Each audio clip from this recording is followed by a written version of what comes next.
channel, and thanks so much for watching. I really appreciate you spending just part of your day with me. So I know that it's been a couple of weeks since I seen you guys, but after I did my travel series when we went on our first family vacation on our cruise, and I revealed that I am expecting again with our second child, I just really have not been feeling too good after we came back from that trip. I was really sick all of the time and just did not have any kind of energy to do any of my crafts. I had so much that I wanted to do that I bought before we actually went on our cruise that I was so excited to share with you all when we got back immediately after I finished my travel series. But it's been a couple of weeks since since I posted the last one, and about 2 months since we've been back from that vacation.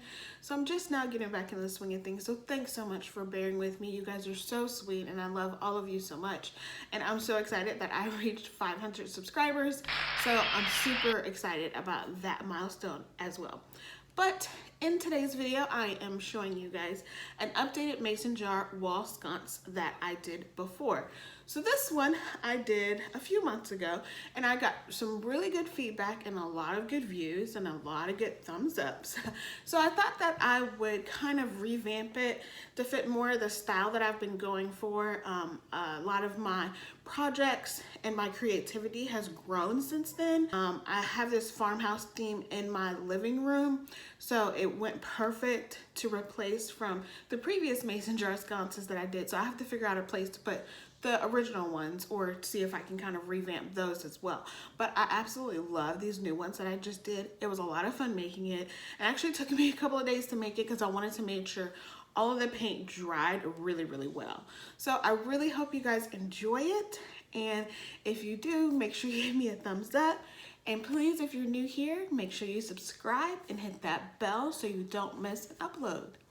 All right, dolls, let's get started. First up, I have these love signs that I got from Dollar Tree a while back, of course, during Valentine's season, and I had a lot left over. And then I am going to use these mason jars that I got from Dollar Tree as well, and use my Waverly chalk paint and mineral to paint those jars.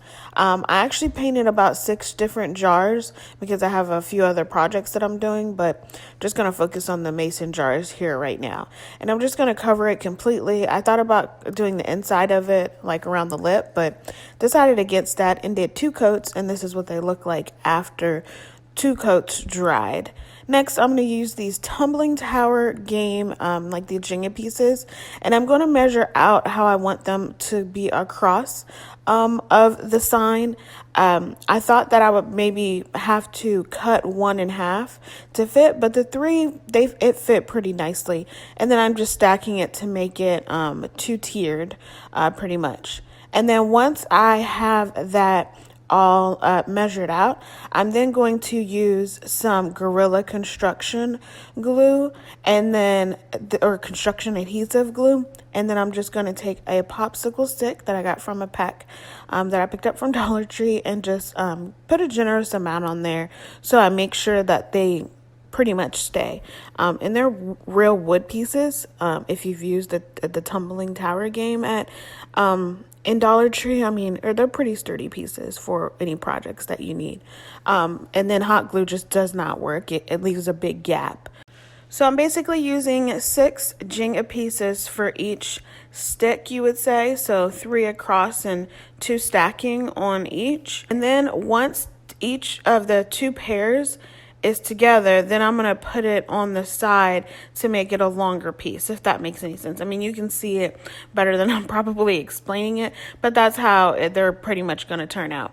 I actually let it dry overnight because I put a lot on there and I wanted to make sure that it stayed. Next, I'm going to take this sanding block that I got from Dollar Tree and just kind of sand down the glue that seeped through because it was really bulky when it came through. So sanding it down makes it really, really smooth. Next, I am taking this Waverly chalk paint and elephant, and I'm going to paint all of these pieces that color. I also gave this 2 coats of that elephant chalk paint as well. And it was actually a little bit difficult to paint this because I painted all sides. In hindsight, I probably didn't need to paint all sides. I could have just chosen one side that I didn't need to paint because it's going to be glued onto that sign. But I'm just using a small paintbrush that I picked up from a set in Dollar Tree, and just using that and painting it all around. But like I said, if you're going to do this project, just paint 3 sides. You don't have to paint all 4 sides. Just pick the side that you want to show, and go from there.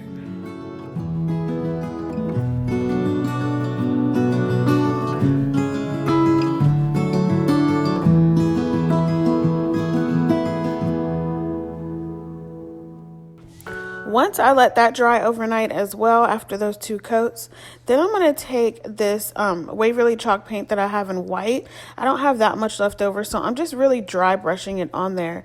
I'm taking the smallest brush that I do have, paintbrush that I have, and just doing little random streaks on it, but I'm going to do the corners a little bit more than the streaks on the actual block piece, because I want it to have sort of a distressed, rustic kind of look. And I mean, I like the way that they came out. I put a little bit too much paint on one piece, but it turned out just fine. And you can actually skip this part if you want, or even if you want a different color, you can do that as well. But yeah, just kind of smudging it around and getting the look that I want. I let that dry for probably about 30 minutes. It was pretty quick. Then next I'm going to take the love sign that I have, and just remove all of the paper, the ribbon, and then I'm just removing this galvanized heart in the center. I couldn't find my pliers, so I ended up having to use like a knife. Be very, very careful because I stuck myself a couple of times. It was not very pleasant, but just remove that, and then you're going to take a sanding paper, sanding block, whatever you have. I have a sanding block, and I'm just going to sand down the middle of that heart, as well as the rest, just sand down the rest of the sign.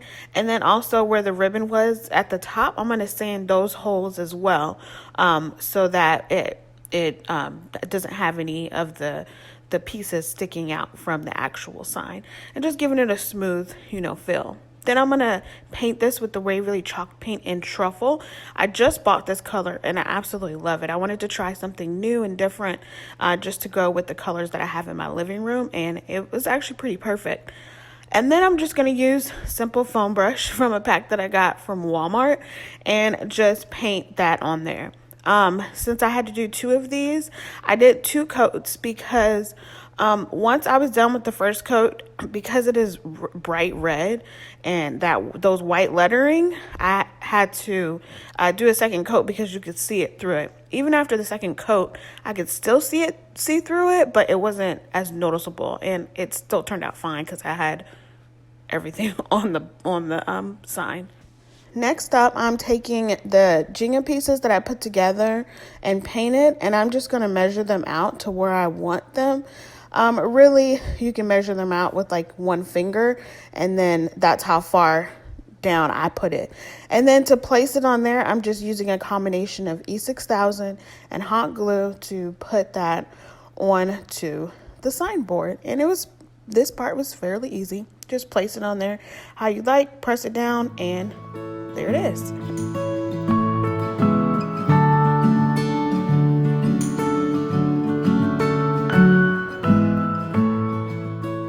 Next, I'm going to take this mason jar and use some nautical rope and glue it on the inside. So basically, I'm just going to measure out to see how long I want this to kind of hang off of this sign, and just put the hot glue on the inside of the jar and place firmly the nautical rope on it so that it stays on there.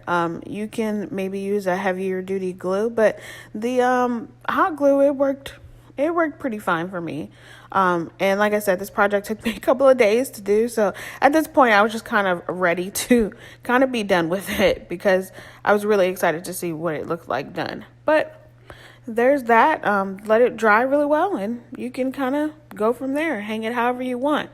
Next, I'm using these self-adhesive hooks that I got from Dollar Tree. I lost the footage of me painting it, but I just painted it white. You can paint it with acrylic white. I used the white chalk paint because I didn't have any more acrylic white. So that's why I use that. And then basically what I'm going to do after it's dried, it barely dried. I was really impatient with this one. I am then going to take the adhesive sticker off, figure out where I want to place it, and then put hot glue in the spot where I'm going to put the adhesive on. So you want to make sure that it's lined up correctly to where the adhesive slip or sticker part is going to be attached to the hot glue, because that's the best way it's going to stay on whatever surface you're putting it on to hang anything.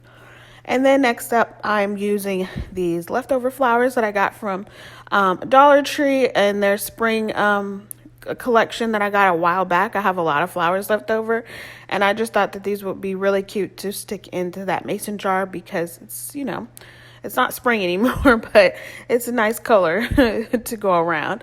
And then just place it how I want.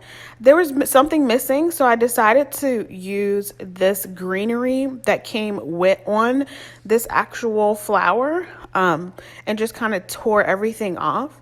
And what I'm going to do is hot glue it onto the actual jar. So I'm going to glue it onto the inside of the jar and just randomly place it to make the bouquet of flowers look a little bit more full. Now, you don't have to put these flowers in here.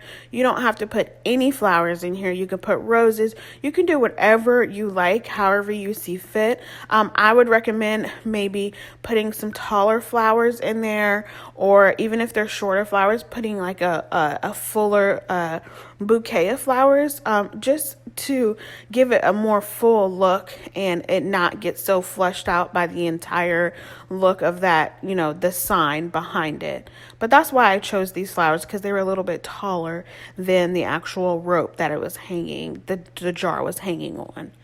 But you can do whatever you want. Let me know what you do.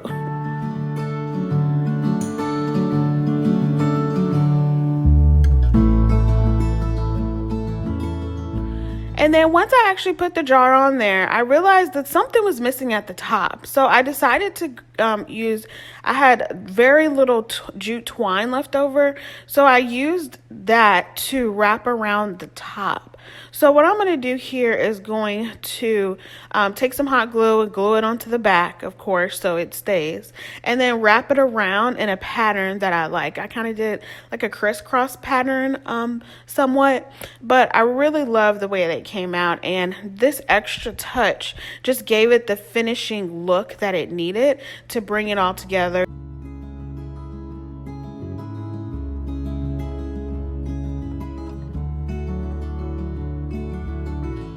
And then, of course, I am going to cut off the frayed edges.